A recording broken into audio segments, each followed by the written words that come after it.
Well, damn, that is off to a bang. I mean, Jeremy Grant is in Portland now. The Mavericks literally stole Christian Wood, and who knows what's going on with all of these disgruntled superstars. Trust me when I say this, these next few months are going to change the landscape of the NBA forever. But that's not what I'm here to talk about. Nah. Today, I'm going to focus on what's going on in Brooklyn.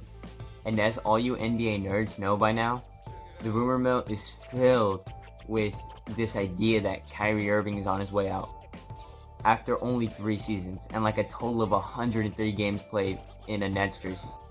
It's looking like Irving is ready to dip. Who saw that one coming? But it's not like Brody's production dropped. In fact, the dude's points per game are at an all-time high, and his assist numbers are pretty decent. So at least we still know that Kyrie's basketball skills haven't gone anywhere, meaning that teams around the league will be willing to throw massive offers at this point guard if he decides to test the waters. And honestly, if he's going to ditch Kevin Durant and Ben Simmons, I wouldn't blame him. And so the first team that I could see him leaving towards would be the Miami Heat, because as long as they keep Jimmy Butler and Bam Bam, pairing Kyrie Irving with them would be a massive upgrade at the point guard position. No offense to Kyle Lowry or anything. Well, damn, but dude's nowhere near Kyrie Irving's level at this point in his career, you know? Oh, but Nova, they don't have cap space to sign him. Okay, well, how about you just shut the hell up for a minute, man? They just need to toss those old guys like Lowry and PJ Tucker to the Brooklyn Nets with a few young pieces like, I don't know, Tyler Hero and a pick in a sign and trade just to open up cap space. So, I mean, it's possible. Okay, don't tell me it's not. With Kyrie, I think it's pretty safe to say that they'd go all the way to like top 3 in the East easily. Okay, so he would help the team. A second squad I see Kyrie Irving going off to is Dallas, Texas. You know, that's right. A Luka Doncic and Kyrie team up is so very possible. They are one of the 6 teams that he asked to go to.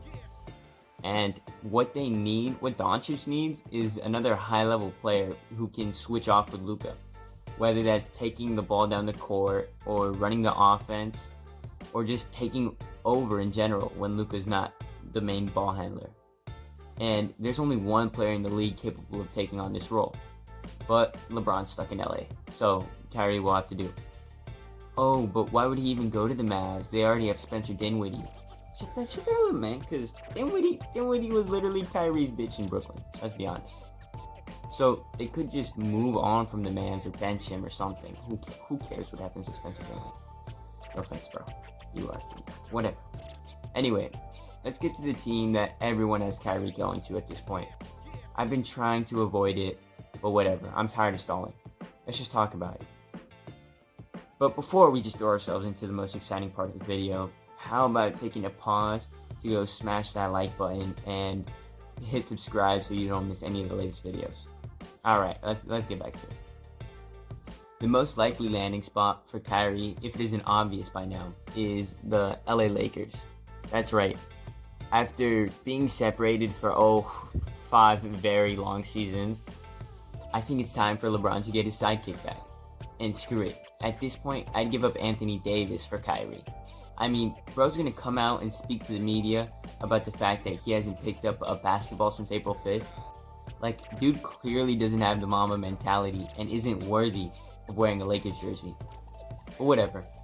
I guess I should be realistic when it comes to a sign and trade package that would actually occur between the Lakers and the Nets, which would include the likes of Russell Westbrook, a young component in Talen Horton Tucker, and Austin Reeves, and whatever picks they have left. And if you don't think that's a good deal, then you're right, because it's not. Which is honestly why I believe the Lakers should just say screw it and get rid of Anthony Davis for Kyrie. But this is a theory. A sports theory. Oh, what a quickie of a video. It's only 4 to 5 minutes long. Of course not, bro. We're only halfway there. I just want to stop and talk a little about Kevin Durant and his future, you know? Because there's like a 99% chance that he stays in Brooklyn. But where did things go wrong for him? I mean, all he wanted to do back in 2019 was move as far away as possible from the Golden State Warriors and build a super team out in Brooklyn, which he kinda did by seducing Kyrie Irving and drawing him away from Boston, while also whispering into James Harden's ear at, I don't know, like an All-Star game or something, and telling him how nice of a trio him and Harden and Kyrie would make. But damn, did that super team fall apart faster than it started. I mean, they played a total of 16 games together. Like, bruh. Talk about disappointing. They had the top 3 talented NBA superstars, and one of them always had to be injured, you know? And flashback to the summer of 2022, aka the present. I don't know why I said flashback. And Harden demands a trade, and Kyrie's asking for a sign and trade.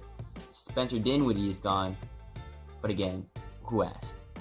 And the only notable players left with KD on the Nets are a very old Blake Griffin, DeAndre Jordan, and LaMarcus Aldridge, who all peaked like 10 years ago. It's almost as if God hated KD for leaving OKC and joining a God squad in Golden State, and is now being punished by having to play with Ben the Bum Simmons. Talk about a fate worse than hell, am I right? Whew. Sorry, I just had to go on a little rant.